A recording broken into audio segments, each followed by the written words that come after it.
There is minorities trouble for Mamata Banerjee just 24 hours before her mega Ramlila Maidan rally with activist Anna Hazare. Top Muslim clerics in Bengal have refused to share the stage with Anna Hazare, attacking his secular credentials. They've called him an RSS stooge. Anna's vote of confidence for Mamata Banerjee was seen as a major boost for her 2014 campaign. But barely 2 weeks later, the script is not going according to plan. The Imams of Delhi and Bengal have called the Mamata Anna alliance as incorrect, and they're saying she's playing into RSS's hands. लेकिन ममता को सोचना होगा कि क्या ये जाना बेहतर है, क्या उनके साथ बैठना और शेयर करना डाइस को, क्या ये हिंदुस्तान के मुसलमानों के लिए अच्छा होगा। मैं तो गलत मैसेज जा सकता है। हमने तो ममता को हर कदम पर समझाया है, लेकिन अन्ना हजारे ममता के लिए not useful for Mamata. If Anna Hazare and Mamata share on the same dice. Anna Hazare को ये बात, तो मुस्लिम वोट इस वक्त बहुत वैल्यूएबल वोट है। मुस्लिम वोट हासिल करने के लिए ये बहुत ज़रूरी हो गया है कि अन्ना हजारे कम से कम ये बताएं कि उन्होंने क्या अपने आप को आरएसएस से अलग कर लिया है। अन्ना का आंदोलन हुआ, वो जगह दिल्ली था, और उसका सबसे बेसी खबर जामा मस्जिद के इमाम साहब ज़रूर रखे होंगे। और वो उन्होंने अगर कोई बात बोला है, वो इतने बड़े जिम्मेदार लोग हैं कि जिम्मेदारी के साथ ही बोलेंगे। ऐसी बात नहीं, वो इतने हल्के लोग में से नहीं आते हैं जो कोई भी बात कहीं बोल दे। उन्होंने जो समर्थन किया था वो ममता बनर्जी को किया था, जिसके बिना पे किया था वो मुस्लिम डेवलपमेंट के बिना में किया था, मगर उन्होंने कभी अन्ना को समर्थन नहीं किया। ये उन्होंने क्लियर कर दिया, अगर अन्ना रहते हैं तो वो नहीं जाएंगे। इसमें नूरुल रहमान बरकती का जो मत है, वो मत बंगाल का हर मुसलमान का होना चाहिए। जहाँ पर आरएसएस और बीजेपी है, वहाँ हम लोग नहीं जा सकते। Bengal has a substantial Muslim population, around 28%, which voted largely for Trinamool Congress in the last elections in 2009. In fact, even Imam Bukhari had earlier endorsed Mamata Banerjee as future Prime Minister of India. But will Mamata Banerjee listen to the Muslim voices in a party, or will she listen to Anna Hazare? And for more on the story, let me bring in headlines today's Indrajit Kundu for the latest. 28% of votes that Mamata Banerjee hopes to garner come from the minorities. Will she listen to the minority voices, Indrajit, or will she listen to Anna Hazare?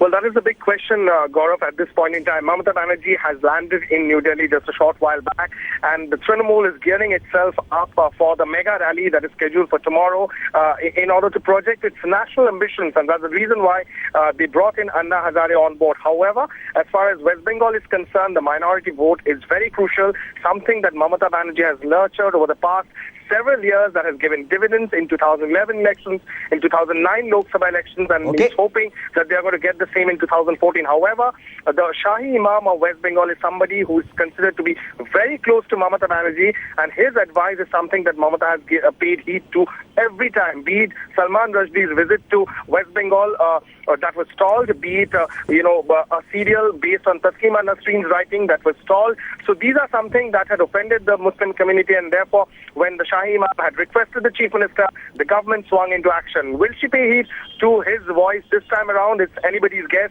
Indrajit Kundu, for the moment, many thanks for joining me. Keep tracking that story. I will come back to you for more. The question remains, will Mamata Banerjee share the dice with Anna Hazare at Ramlila Maidan tomorrow? We'll track that story very closely. Moving on, there's trouble for the BJP on home turf. An alliance partner, the Shiv Sena, is extremely miffed in Maharashtra, especially after the BJP was seen as getting closer to the Maharashtra Navnirman Sena. Shiv Sena is not rushing to call off the oldest alliance, but the fault lines are evident. Sena chief Uddhav Thackeray was miffed after Nitin Gadkari called on the Maharashtra Navnirman Supremo Raj Thackeray. There has been some plain speaking on RSS, on Shiv Sena's side. Uddhav Thackeray has asked the BJP to clarify who calls the shots in Maharashtra. BJP, who should the Shiv Sena support? Let's listen in. केवळ सरकार स्थापन करण्याच्या इराद्याने निवडणूक लढणार असाल तर तसं एकदा स्पष्ट करा, आणि मग गरज पडली तर काँग्रेसचाही पाठिंबा आम्हाला चालेल. असं जर असेल तर तेही स्पष्ट करा. असे माझे दोन महत्त्वाचे प्रश्न आहेत. Now, there was an emergency meeting of the Shiv Sena top leaders. The BJP was quick to gauge the simmering anger. State Chief Devendra Fadnavis rushed to Uddhav Thackeray's house. Rajiv Pratap Rudy also spoke to Uddhav Thackeray. But the Shiv Sena is not willing to buy this argument of the BJP. Sources have told Headlines today.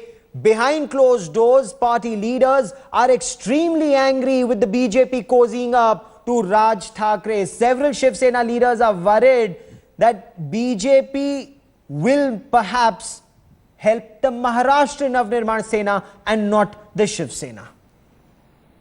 Uddhav Thackeray's questions to the BJP is seen as a veiled threat by the Shiv Sena. Though the BJP is now trying to bury the hatchet and move ahead, the lack of trust created between the two allies at this crucial juncture may affect their performance in Maharashtra.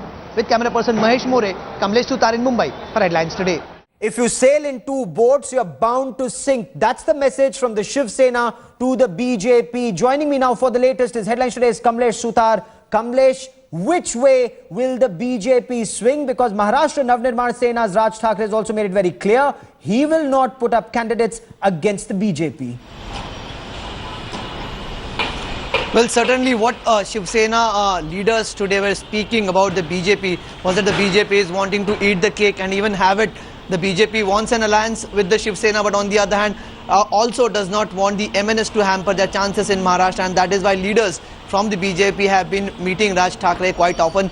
In fact, they have looked on the other side even after Uddhav Thackeray said that creating confusion by meeting Raj Thackeray is not good for the alliance. Despite that, senior leaders from the BJP kept meeting Raj Thackeray, and today the anger eventually came out with most of the leaders in the meeting saying that once and for all decision needs to be taken. And after that meeting, Uddhav Thackeray very categorically said that I'm posing two questions to the BJP. One, they should answer that who calls the shots in Maharashtra BJP. This was clearly intended at Nitin Gadkari, who has been hobnobbing with Raj Thackeray for a long time now.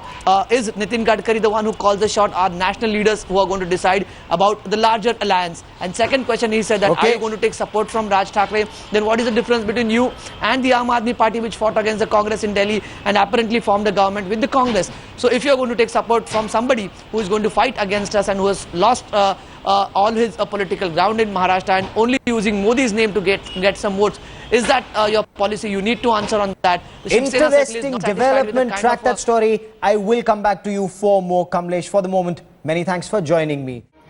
There is serious anger in the JDU ranks. Several leaders are extremely unhappy with the way in which the Chief Minister Nitish Kumar is behaving and distributing tickets. He's been accused of being autocratic. JDU leaders are angry at the manner in which they have been sidelined in the ticket distribution.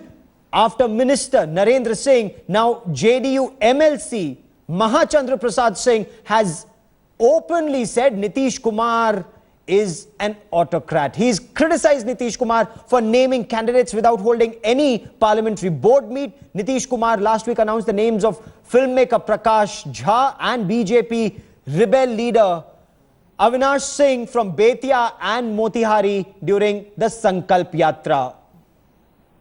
थोड़ी नाराजगी तो जरूर है, और जैसे हमारे कृषि मंत्री माननीय नरेंद्र बाबू ने भी चर्चा कर दिया, हमें भी लगता है कि ऐसा होना चाहिए कि यदि बड़े नेताओं को बात करके कुछ निर्णय होता तो ज़्यादा उपयुक्त निर्णय होता, ठोस निर्णय होता। और जैसे उन्होंने कहा कि साहब कार्यकर्ताओं को भी बिठा करके जानकारी लेना चाहिए, तो मैं समझता हूं कि जो जिला स्तर के हमारे जदयू के कार्यकर्ता हैं, पदाधिकारी हैं, उनको भी बिठाकर कहीं न कहीं कोई इन्वॉल्वमेंट होना चाहिए, क्योंकि बूथों पर तो हमारे कार्यकर्ता रहते हैं।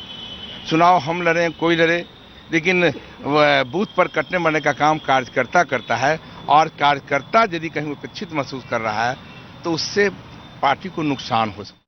But the Aam Aadmi Party is wooing someone very, very khas. Actress and model Gul Panag has been approached by the Aam Aadmi Party for the Chandigarh Lok Sabha seat, according to our sources in the Aam Aadmi Party. She has been meeting top Aam Aadmi Party leaders. They are wooing her. Her father, Lieutenant General H.S. Panag, former Army Commander, Northern Command, is already a part of the Aam Aadmi Party.